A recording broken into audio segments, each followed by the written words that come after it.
Welcome to a video presentation sponsored by the Jesuit Priest Center of Los Altos. My name is Kevin Leidich and I'm one of the pastoral ministers here at El Retiro.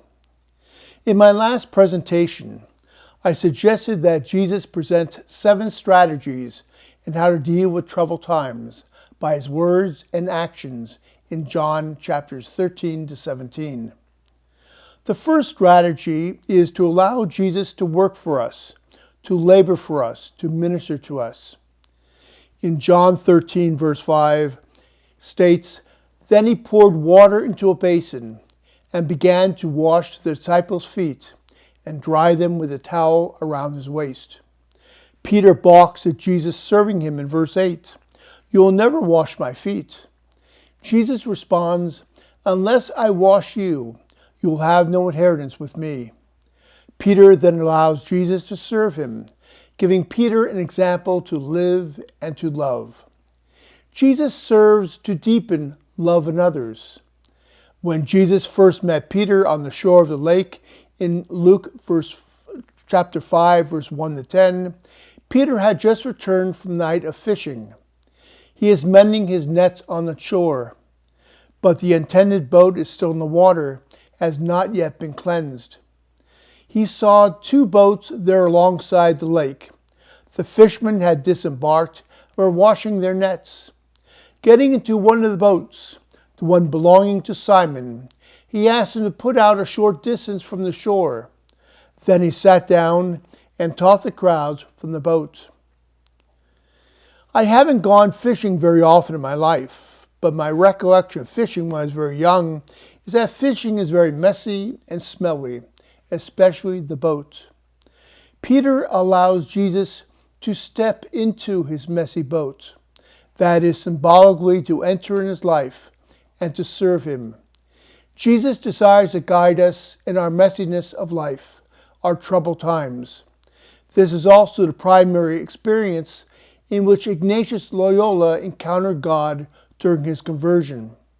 Ignatius was a soldier for a couple years, and he happened to be in battle one day, and he was wounded in both legs. A cannonball shattered both of his knees, and he was in a long period of recovery. And during that recovery, he daydreamed and also read some books. He daydreamed about going back in the civil service, which he was trained to do, to be a diplomat.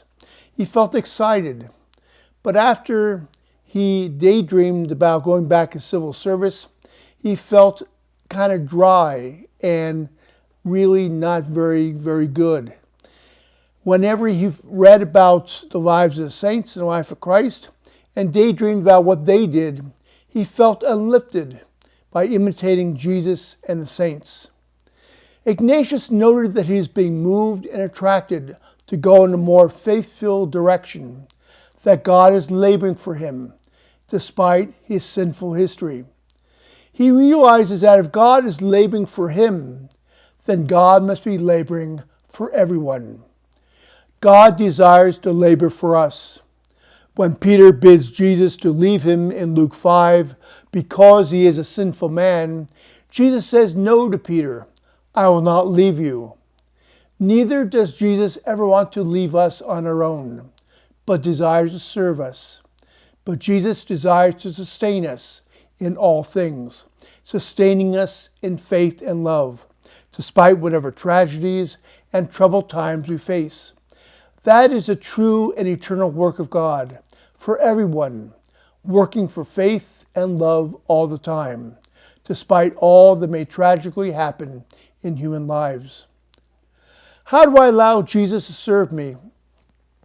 One chief way is through the daily examine, reflecting over my day prayerfully. As I look through my day, I allow Jesus to surface the blessings that God desires me to notice. Then Jesus reveals what needs attention. For example, when I was teaching, I may have been waiting for class to begin out in the schoolyard with students all around me. One student may have come up and said, "My mother's very ill," and then the bell rings, everybody scatters, I go to class, I teach, I forget that particular moment. But that evening, in my evening examine, I remember that face and those words. This happens so often that I realize it is not my doing, but Jesus is serving me. And it comes to fruition if I listen and allow Jesus to help me sort through my life. Allowing God to serve us is one way to respond to whatever troubled times we face. And each of us face some sort of troubled times, personally, through family, local Christian community, or the world we live in, especially now as we face this pandemic. Let us reflect prayerfully. How has God sustained you personally in faith and love through your own troubled times in the past? In the face of this pandemic, do you allow Jesus to minister to you through your decisions and situations? How is Jesus laboring for you, encouraging you to love more deeply, to follow his example? In whatever situation or decisions you face, always allow Jesus to serve you.